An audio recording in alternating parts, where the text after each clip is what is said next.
Greetings, survivors of the 4T. It's great to see you in this oasis of reality while the rest of the country remains doped up on the morning gruel served from the palace.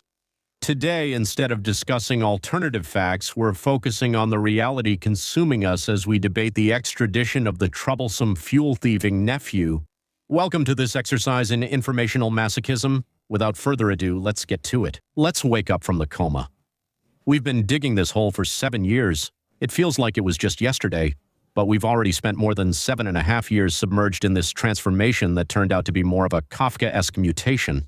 They told us we were going to fly, and here we are, experts in speleology, discovering just how deep the bottom of a ravine can be. It's time to stop complaining in the family chat and start shaping something that looks like a solution, because our hope has already turned sour and smells like mothballs. The fuse is right there under our noses. The problem is that we're so busy trying not to die just crossing the street that we forget the real explosion should be of citizen proposals, not Pemex pipelines. Let's start with the 50 Club, the owners of the circus. Do you think you live in a democracy?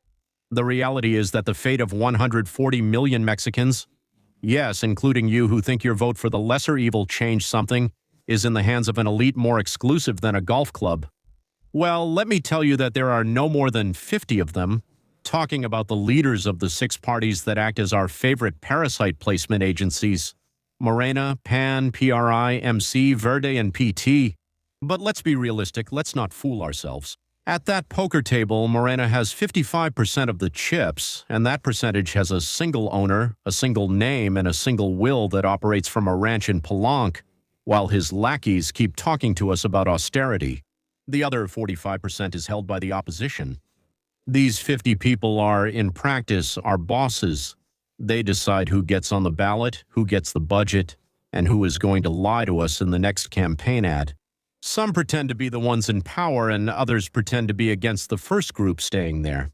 If we want to reinvent Mexico and make it one of the 10 most important economies in the world, the first step is to take the car keys away from these guys who don't even have a license to drive a tricycle. I'm not in a position to lay out the rescue, but maybe I am to give the spark to light the fuse. It's not going to come from a messiah, we already saw how that experiment turned out, but from civil society, the one that really bothers the current administration. Imagine this, a council of distinguished citizens. And no, I'm not talking about the celebrities you see in Hola or Caras magazine, but about honorable and successful people who know how to add without using their fingers. The proposal is clear. Apply the Pareto principle or the 80-20 rule. For those who don't know, this law states that 80% of the results come from 20% of the causes or efforts. This principle of unequal distribution helps maximize efficiency by prioritizing the small percentage of actions that generate the greatest impact, which is crucial in business management, productivity, and decision-making. Let's focus on that. 20% of actions that will solve 80% of our problems. Because, let's face it, Mexico's problems are endless, but our patience is not. We need experts in rule of law. We need a council of 15 lawyers who can't be bought, who understand that the law is not a suggestion. We want a legal framework like that of world powers, not a script from the Herod's Law, inviolable transparency. Another 15 experts analyzing how countries that don't hide their contracts under the guise of national security do it. Security, health, and education, elite groups in each area. Can you imagine a Secretary of Health using the model of praying to a saint and actually having medicine? What a crazy concept. And the thing is, we keep a logbook of horror, or when ineptitude becomes criminal. Let's call things what they are. Morena kills. And it's not a campaign slogan. It's a statistic that drips blood. We can't afford the luxury of forgetting. The healthcare genocide. 900,000 Mexicans dead from COVID. We were the global example of how not to handle a pandemic. We had the highest medical personnel deaths because, for the fourth transformation, buying votes mattered more than patient care. The national bloodbath. We're nearing 400,000 dead and missing solidarity? None. Mothers searching for their disappeared loved ones are met with closed doors, while criminals are met with impunity. It's a security policy apparently designed by the enemy. Infanticide by omission. Children with cancer are not coup plotters. They are victims of a system that preferred to waste money on a refinery that doesn't refine instead of buying chemotherapy. This is not an administrative error, it's a murder committed by the state. The Seguro Popular was replaced by Insabi, that monstrosity that was dead on arrival and only served to loot what little was left. The result? The poorest are now closer to the cemetery than to the pharmacy. But of course, we have the Museum of Waste, the monuments to ego.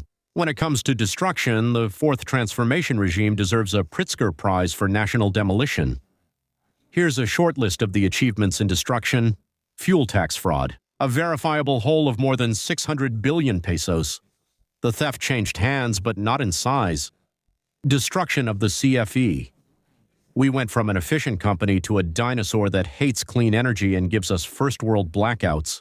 The airport suicide. Canceling Texcoco to build a bus terminal called AFA. They betrayed tourism and it cost us billions of dollars because of a tantrum. Dos Bocas and the Maya train. An extremely expensive swimming pool in a jungle graveyard that only served to line the pockets of the sun's friends. Let's add Siegelmex, the fraud of the century, the mega pharmacy, which is emptier than the head of a fourth transformation fanatic, and the opaque social programs that no one audits. Impunity is the national sport and the government is the Olympic champion. As the old saying goes, tell me who you keep company with. Our commercial reality is obvious. The United States, the European Union, and Spain are the ones who put in the money. But our foreign policy seems to be dictated by a manual from the 1970s. We have a toxic relationship with our partners, and on the other hand, we shower Cuba, Venezuela, Russia, etc. with praise. Why? Because the Fourth Transformation loves dictatorships. They love the smell of authoritarianism in the morning. They are enemies of those who prosper, and friends of those who keep their people in misery and without freedom. It's an upside-down logic. We saw it with Claudia's recent visit to Barcelona. This is the last call. 2027 is approaching, the midterm election.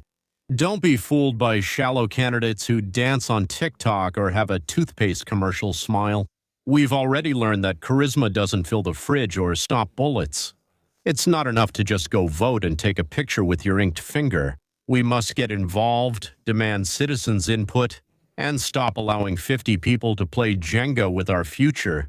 If we don't do it now, get ready to explain to your children and grandchildren why they inherited a country in ruins while we kept watching the morning press conference. Enough with the complaints and grievances that go nowhere. Mexico doesn't need spectators. It needs protagonists. We are all the solution, and no one is going to come rescue us if we don't light the fuse ourselves today. This regime is sucking the life out of our country and killing the future of our families. So the line has been drawn and there's no middle ground. It's Mexico versus Morena. I'm doing my part. How about you? Wake up, share this video, and I'll see you in the next battle because this war is just beginning. The time for fence sitters is over. Remember that you can make your donations via PayPal. You can find the information in the comments section. Thanks to you, this channel stays active. It's very important to subscribe, like, and press the bell to receive notifications every time there's new content. Thank you.